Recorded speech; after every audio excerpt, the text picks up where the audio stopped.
Okay, we're here with Heather today, who is here for her preoperative visit. She's scheduled to have surgery this Friday. It's just going to include a quadruple nerve decompression, which will include decompression of the common peroneal nerve, the deep peroneal nerve, the tibial nerve, and the tarsal tunnel. And Heather, if you do me a favor, just kind of roll up your pants there for a second. I just want to show the audience here what we're talking about. I know that's all kind of crazy jargon here.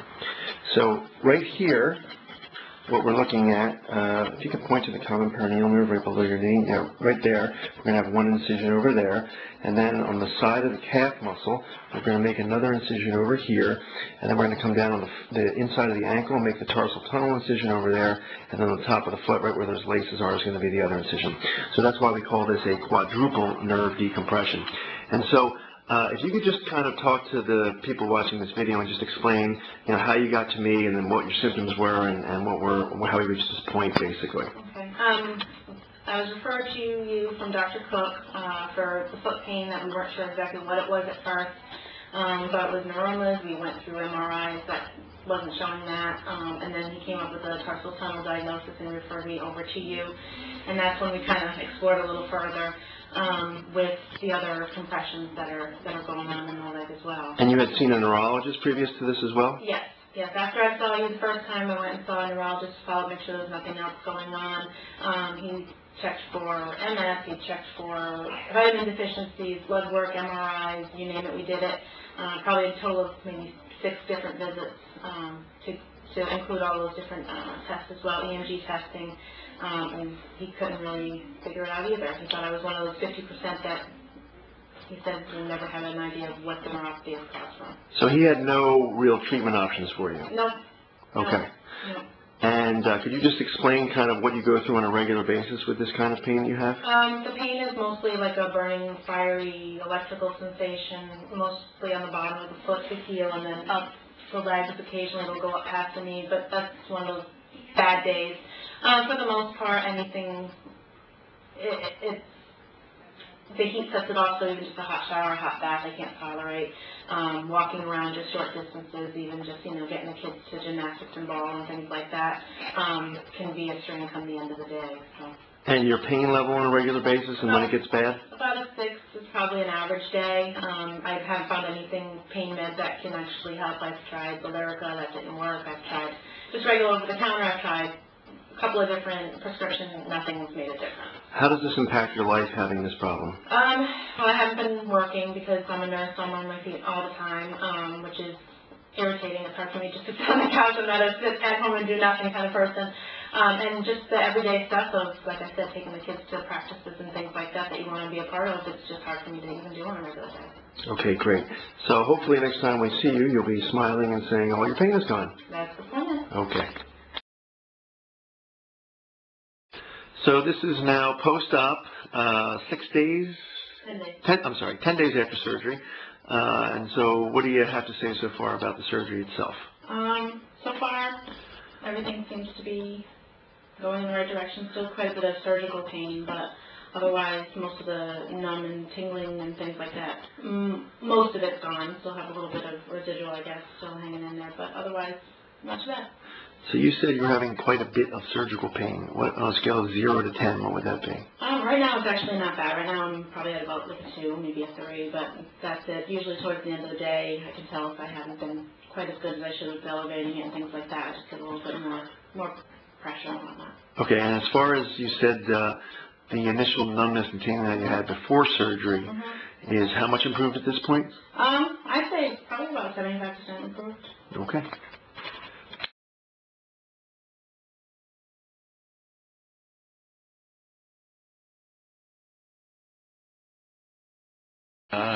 So we're here with Heather and her husband, who, hi, and we're now about almost a month out of surgery, and last we saw Heather, she was 10 days out, and at that time, as you heard previously, she reported that she had about 75% increase in her sensation and or lack of the numbness and tingling that she was getting on a regular basis. And now we're here a month out, approximately, and we're going to kind of ask her how things have been going since then and how she compares both of her legs at this point and some of the things that she might be noticing that are different now. So before we do that, though, just want to hone in again here on the incision site here, and there's the incision for the tibial nerve or the soleal sling, and there's the incision for the tarsal toe, and there's the incision on the top for the deep perineal nerve. Let's see if that'll focus for me. There it goes, and that's the deep perineal nerve, and then over here we have the common perineal nerve incision. So now we'll back out, and I'm going to sit. And, okay, Heather, the show is yours. Tell us about how you are doing now compared to the last time I saw you, or even overall. Well, overall, in general, I see a big difference as far as the lack of the pins and needles, the sensation that's returned. Probably, I would say, a good 90% at this point, to the point where, I'm definitely feeling better overall, the right versus the left that hasn't had the surgery. Even something simple like, just getting and enjoying the hot tub at the pool, I could actually at least get my right leg in, not the left, without having that trigger of the heat really bothering it. Even just to take a hot shower, I don't have that excruciating pain from the nerves, from the hot water. So that's a big difference. So basically what was happening was you go in the shower, and you're even the hot water just touching your legs just set them off. Yeah. It was I'd have to take basically a tepid shower to, be able to even be able to stand it just for a little while. And now that symptom is pretty much gone except for your big toe in your right side. On the right side, yeah. Okay. We wouldn't even be able to get anywhere near like a foot soak or anything like that. It just set her. That was what we tried at first was, maybe you need to soak your feet, and it was a bad thing. So we can soak the right foot now, but we don't even think about putting it anywhere near the left. So yeah, she said it about maybe a week ago, that your right leg feels much better than actually your left leg, which is a non-surgical leg. So that's a huge step for us, for her. And, obviously you had to go through this as well, because, when someone's affected in this way, some burdens become placed on the spouse. Yeah. So far, what's your impression of how things have gone? I'm impressed. I mean, we're only looking at, 28 days out, not even 26 days out or something like that, out of surgery, and she's already walking upstairs. She's walking as if it's normal. Look, it's funny because when she puts on the boot, it's almost like it slows her down. It really does, and she knows she's a nurse herself, so it's kind of she knows what she's supposed to do, and she's trying to be a good patient, but it's a hindrance. So, but if she spends the whole day without just like this, she has a great day. So. And so anyone out there who might claim, any physician specifically who would say that this surgery does not work, what would you say to them? Oh, I have some, fighting words to me. It's made a big difference. It really has. Well, we were looking at, honestly, up until the surgery was completed, we were looking at Heather going on to disability and not being able to work at all. We're a modest family. We have a house and we have 3 children, and we were actually contemplating having to downgrade a little bit and move out of the house and have a one-income house and have me work 2 jobs because it was impossible. It really was. It was impossible. So thankfully, we found another option. So that's great. Okay. Yeah.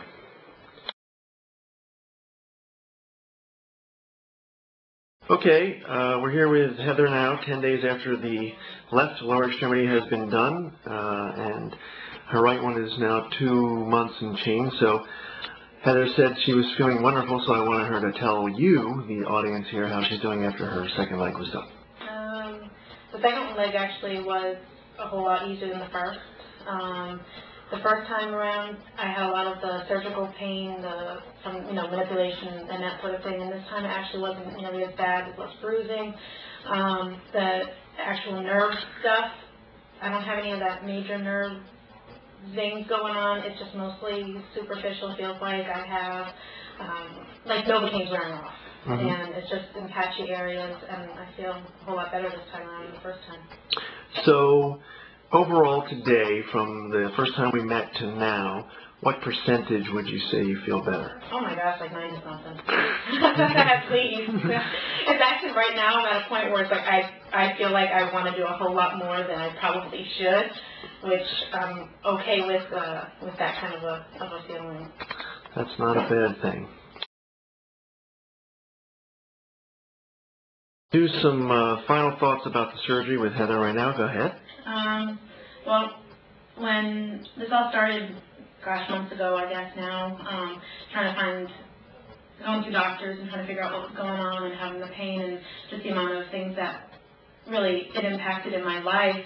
I was just fortunate enough to be able to make my way, over 2 hours north of home to find Dr. Bregman, and it's just been great. It's been worth it to be able to find someone that actually has an understanding of what's going on with the peripheral nerves and to be able to actually look for an actual reason versus try pills and sorry, this is about as good as it gets. And if I had to go back and do it again, I would do exactly the same thing. Okay, thanks. All right.